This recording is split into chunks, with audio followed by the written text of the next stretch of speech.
সিনেমাটা বানিয়ে ফেললে শুধু হয় না, বানিয়ে ফেলাটা নিশ্চয়ই অনেক বড় একটা কাজ, কিন্তু তারপরে আসলে আরো অনেক কাজ থাকে। আমি যতটা উৎসাহ নিয়ে ইংলিশ মুভি দেখতে যাচ্ছি, এরকম আমেজ নিয়ে না আমরা বাংলা সিনেমা দেখতে চাই না। এই আল্লাহ প্লিজ 21 ডিসেম্বরে যাতে আমার বিয়েটা হয়। এখন কোন বছর দিবেন, কাকে দিবেন, কার সাথে দিবেন, সেটা আল্লাহর উপর ছেড়ে। যেহেতু একটু ইসলামিক মাইন্ডের আমি, সো ওখান থেকে আমার কাছে মনে হয় যে ঘটা করে বিয়ে করলে না রহমত থাকে না, বরকত থাকে না বিয়েতে। আমি নজর লাগাতে আবার বিশ্বাস করি। একেবারে হলুদের সাজে সেজে আছেন, কিসের কাজ এটা, কি কাজ? যেহেতু সামনে ভ্যালেন্টাইন্স ডে, সো ভালোবাসা দিবসকে কেন্দ্র করে ইতিমধ্যে আমাদের মধ্যে সব ধরনের কাজ শুরু হয়ে গেছে। নাটক বলি বা ওটিটি প্ল্যাটফর্মগুলোতেও দেখা গেছে ভালোবাসা দিবসকে কেন্দ্র করে কাজ শুরু হয়ে গেছে। আজকের কাজটাও সেরকম একটি কাজের অংশ। আচ্ছা, কাজের নামটা কি আর চরিত্রটা কি আপনার? কাজটার নাম হচ্ছে ভালোবাসার নাম মিসিসিপি, আমার চরিত্রটির নামও হচ্ছে মিসিসিপি। আর নাটকটি নির্মাণ করছেন সাগর জাহান ভাইয়া, এবং যারা সাগর জাহান ভাইয়াকে চেনেন জানেন, তারা ভালো করে জানেন যে মিসিসিপি হচ্ছে তারই কন্যার নাম। তারই কন্যার নামে আজকে আমার চরিত্রটির নাম ধারণ করেছি। বাবা চরিত্রে কে অভিনয় করছেন? নিশ্চয়ই সাগর জাহান ভাইয়া না? একদমই না, এবং বাবাকে উনি তার জন্য মেরেই ফেলেছেন। এর একটা সিনেমা রিলিজ হয়েছে দেখলাম, ভয়াল, সেটা নিয়ে প্রচারণায় অল্প কিছু দেখেছি, অত হিউজলি দেখিনি আমরা। কারণটা কি আসলে? আমার কাছে মনে হয় যে প্রথমে আমি বলিনি, 2024 সালটা আমার কাছে মনে হয়েছে আমার শেখার বছর। যেহেতু প্রথমবারের মতন টানা কাজ করছি আমি, অনেক নতুন নতুন সমস্যা আমি ফেস করছি, যেগুলোকে আগে হয়তো বা সমস্যা মনে হতো না, বা প্রথমবার ফেস করার পর মনে হয়েছে যে ও আচ্ছা এই ব্যাপারটা তো এভাবে সলভ করে ফেলা যায়। তো আমি ধরে নিয়েছি যে এই বছরটা হচ্ছে গিয়ে আমার লার্নিংয়ের ইয়ার অফ লার্নিং। তো এই বছরটাতে আমি অনেক নিজের ব্যাপারে যেমন অনেক কিছু জানছি, বুঝছি, ঠিক তেমনি আমাদের ইন্ডাস্ট্রির ব্যাপারে অনেক কিছু জানছি, এখান থেকে শিখছি।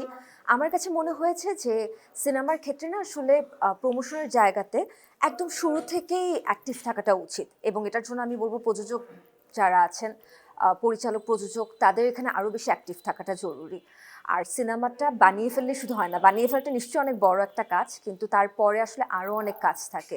এবং একটা জায়গাতে আমি পড়ছিলাম একটা পরিসংখ্যানে যে টোটাল সিনেমার বাজেট যত, তার কমপক্ষে 3/1 রাখা উচিত প্রমোশনাল পারপাসে। সো আমার কাছে মনে হয়েছে যে ভয়ালের অনেক বড় একটা লুপহোল এখানে ছিল।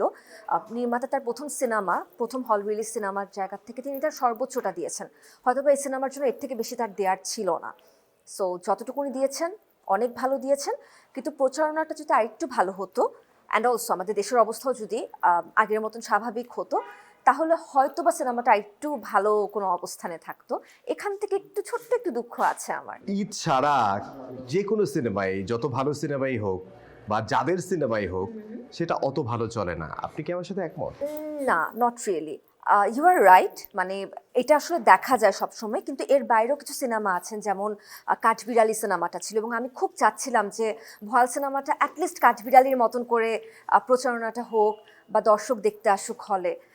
রেহানা মারিয়াম নূরের কথা যদি আমি বলি, হ্যাঁ, এটা নিয়ে যদিও আমাদের একটা আগ্রহ ছিল যে কান চলচ্চিত্র উৎসব পর্যন্ত পৌঁছে গেছে, কি আছে এই সিনেমায়, কিন্তু সেই সিনেমাটাও কিন্তু একদমই ঈদ, পূজা, যে কোনো উৎসব বা মানে উৎসবকে ছাড়াই কিন্তু রিলিজ দেওয়া হয়েছিল।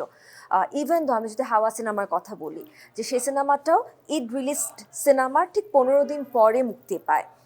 আমার কাছে মনে হয় না আসলে যেটা কোনো ম্যাটার করে। সব সিনেমা যদি ঈদের সময় রিলিজ দেওয়ার কথা বলে, ঈদের সময় ব্যবধানে কয়টা সিনেমা আপনি রিলিজ দিবেন? এক সপ্তাহের ব্যবধানে 2টা সিনেমা। ইন্ডাস্ট্রির জন্য সেটা নিশ্চয়ই অত ভালো না, কারণ আমাদের তো পুরো বছরই সিনেমা হলটাকে বাঁচিয়ে রাখতে হবে, শুধু তো ঈদের জন্য সিনেমা হল না। একদমই তাই, এবং আমার কাছে এটা একটু খারাপই লাগে যে যখন আমি সিনেমা হলে যাই, আমি যতটা উৎসাহ নিয়ে ইংলিশ মুভি দেখতে যাচ্ছি, বা দেখা যায় যে যদি এখন কিনেও আনা হয় ইন্ডিয়ান কোনো সিনেমা, মাঝখানে যেমন এই রেওয়াজটা ছিল, জওয়ান পেয়েছি আমরা, ডাঙ্কি পেয়েছি আমরা, সো এরকম সিনেমা যদি দেখতে চাই, এরকম আমেজ নিয়ে না আমরা বাংলা সিনেমা দেখতে চাই না। এটা আমার কাছে খুব খারাপ লাগা কাজ করে। বিয়ের বয়স হয়ে গেছে আপনার, বিয়ের সাজেও আছেন। হ্যাঁ, একদমই। জাস্ট আজকে যদি মানে আজকে তো হলুদের সাজ, আসলে আজকে যদি বিয়ের সাজে থাকতাম তাহলে হয়তো বা বিয়েটা এখানে করে ফেলতে পারতাম আমরা। কারণ সবাই জানেন যে ডিসেম্বর মাস চলে এসেছে, এবং আমি সবসময় বলি যে 21 ডিসেম্বর আমার বিয়ে করার ইচ্ছা। 25শে ডিসেম্বর মোস্ট অফ দি মানুষ বিয়ে করে ফেলেছে, 31শে ডিসেম্বর মোস্ট অফ দি মানুষ বিয়ে করে ফেলেছে। আমার জানা মতো 21শে ডিসেম্বর আমাদের ইন্ডাস্ট্রিতে যারা কাজ করেন তারা এখন পর্যন্ত কেউ বিয়ে করেন না, করে থাকলেও সংখ্যাটা কম। আমি আগের থেকে বুকিং দিয়ে রেখেছি যে 21 ডিসেম্বর কিন্তু আমার বিয়ে, ওই দিন আর কারো বিয়ের অ্যানিভার্সারি পালন করা যাবে না। আচ্ছা, ডেট তো ঠিক করেছেন, আর কিছু ঠিক করেন না, ও বাকিটা তো আল্লাহর ইচ্ছা। আচ্ছা, এতটুকু ইচ্ছা আমি আল্লাহর কাছে প্রকাশ করতেই পারি যে হে আল্লাহ প্লিজ 21 ডিসেম্বরে যাতে আমার বিয়েটা হয়। এখন কোন বছর দিবেন, কাকে দিবেন, কার সাথে দিবেন সেটা আল্লাহর উপর ছেড়ে আচ্ছা, দিয়েছি। আপনার এখানে কোনো না না হাত নেই? এখানে আমি ইন্টারফেয়ার করতেই চাই না। মানে আঙ্কেল আন্টি করবে? আঙ্কেল আন্টি করবে, আল্লাহ তো ভাগ্য নির্ধারণ করে দিয়েছেন, সো অতটুকু যে আল্লাহর উপর ছেড়ে দিই। যে কিছু পাতা খালি রেখে দিয়েছি সেই একটা পাতার মধ্যে 21 ডিসেম্বর লিখে আচ্ছা, দিয়েছি আর কি। কেমন করে বিয়েটা করতে চান আপনার একদমই ইচ্ছে? সিম্পল ভাবে, একদমই সিম্পল ভাবে। আমার আসলে ঘটা করে বিয়ে করতে ইচ্ছা করে না। আর যেহেতু একটু ইসলামিক মাইন্ডের আমি, সো ওখান থেকে আমার কাছে মনে হয় যে ঘটা করে বিয়ে করলে না রহমত থাকে না, বরকত থাকে না বিয়েতে। এটা আমার আমার মনে হয়। সেজন্য আমার ইচ্ছা খুবই সিম্পল ভাবে, একদম সাদামাটা ভাবে বিয়ে করা। পারতপক্ষে একদম পরিবারের কাছের মানুষগুলো বা যাদের সাথে আমার বেড়ে ওঠা ছোটবেলা থেকে সেই সব মানুষগুলোকে নিয়ে আমার বিয়েটা করে ফেলার ইচ্ছা। মানে এটাও বলে দিলেন যে আসলে অনেককেই দাওয়াত দেয়া যাবে একদমই, না, না, না। একেবারে খরচ খুবই কম না করবেন। এইটা খরচ খুবই কম করবেন বলতে গেলে আমি নজর লাগাতে আবার বিশ্বাস করি। আমার এই ধরনের একটু ছোট ছোট সমস্যা আছে, তো ওইসব জায়গার থেকে আমার কাছে মনে হয় যে যতটা সিম্পল থাকা যায়। কারণ দিন শেষে তো আমি যতগুলো মানুষকে দাওয়াত দিব বিয়েতে তাদের সাথে হয়তো বা আনন্দটা ভাগাভাগি করে নিচ্ছি, কিন্তু দিন শেষে তো থাকবো আমি অন্য একটা ফ্যামিলির সাথে বা অন্য একটা মানুষের সাথে। সো সেই মানুষটা আমার মধ্যে বন্ডিং হওয়াটা খুব ইম্পর্টেন্ট, সেই মানুষটা আমার মধ্যে আন্ডারস্ট্যান্ডিং হওয়াটা খুব ইম্পর্টেন্ট। সেখানে এতগুলো মানুষের ভিড়ে আমি সেই মানুষটাকে হারিয়ে ফেলতে চাই না আসলে। এরপর ইন্টারভিউ যখন আমরা প্রচার করব তখন কিন্তু বিয়ের প্রস্তাব পাওয়া শুরু করবেন, যে সবাই 21 ডিসেম্বর ঠিক করে রাখবে এবং বিয়ের প্রস্তাব পাওয়া শুরু করবেন। Let's see. কখনো কোনো ভক্ত কি আপনাকে বিয়ের প্রস্তাব দিয়েছে বা প্রেমের প্রস্তাব দিয়েছে? অনেকেই দেন। এখন তো আর ডিএম ওভাবে চেক করা হয় না, কিন্তু কমেন্ট বক্সে অনেকেই লেখেন। কিছু কিছু মানুষকে আমি আবার ফান করে উত্তরও দিই, দেখা গেছে ইনস্টাগ্রামে। আমি বুঝি যে ওরা আমার অনেক জুনিয়র, আমি লিখি যে উপস কিন্তু আমি তো সিনিয়র আপু হয়ে গেছি, উপস আমার তো গ্র্যাজুয়েশন 2020-তে হয়ে গেছে। সো এরকম ফানি রিপ্লাই মাঝে মাঝে দিয়ে দিই আমি, এবং ওনারাও আমি আমি খুবই গ্রেটফুল আমার ফলোয়ার্স যারা আমাকে সোশ্যাল মিডিয়াতে ফলো করেন তাদের কাছে, যে তারা না বুঝেন যে আমি ফান করছি বা আমি খুব সিরিয়াসলি কোনো কিছু বলছি না। কিছু কিছু মানে আমরা যারা মিডিয়াতে কাজ করি বা যারা খুব পপুলার ফেস আছেন ইন্ডাস্ট্রিতে হোক ইন্ডাস্ট্রির বাইরে হোক, তারা কিন্তু অনেক সময় হচ্ছে গিয়ে অনলাইন বুলিংয়ের শিকার হন। এটা নতুন কিছু না, এটা ওয়ার্ল্ড ওয়াইড সব জায়গাতেই হয়। সেখানে দেখা গেছে মাঝে মাঝে আমি খুব স্ট্রেট ফরওয়ার্ড অ্যান্সার দিয়ে দিই, কিন্তু খুবই যৌক্তিক অ্যান্সার দিই। তারপর দেখা যায় যে ওখানে অনেকে আবার ফিরতি কমেন্ট করছেন, কেউ দেখা যাচ্ছে নিজের কমেন্টটা ডিলিট করে নিয়েছে। ঠিক আছে, ফাইন, ইটস ইয়োর পার্সপেক্টিভ। আমি তো আমার মতামতটা শুধুমাত্র জানাতে পারি, আমি তো কারো পার্সপেক্টিভ আসলে চেঞ্জ করার ক্ষমতা আমি রাখি না। আপনি নাকি অনেক বেশি বুদ্ধিমতী, এটা শুনি আমি ভিডিওতে।